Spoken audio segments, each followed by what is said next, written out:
The consequences of heavy rains witnessed here in the country from March to May this year, thousands of people left displaced by floods.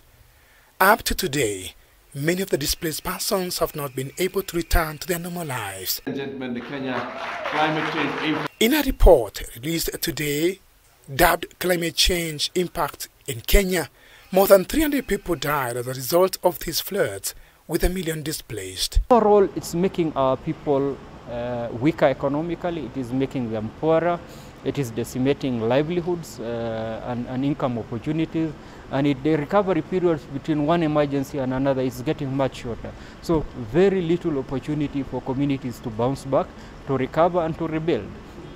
As we speak now, many families, thousands of families, are struggling with how to rebuild their homes in the Tana River area, in the Nyando Basin. And these are populations that had been affected just in the previous season by the El Nino phenomena in the October, November, December rainfall season.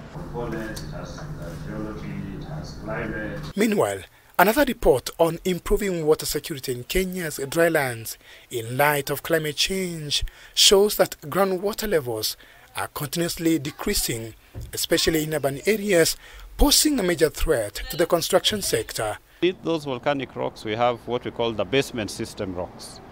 Okay, these are very old, impervious rocks. And in Nairobi, they are lying at about 400 meters, plus or minus a couple of tens of meters, depending on where you are. And that will be the end of the groundwater in Nairobi.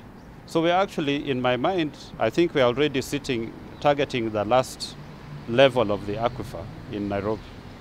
So what is going to happen?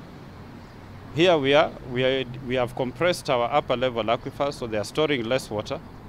And the very last aquifer, we are also maybe possibly abstracting much more than we should, so it is also compressing and losing its storage. So at the end of the day, Nairobi will be a place where you cannot rely on groundwater anymore, because we are going to have dry holes. They are just going to become dry.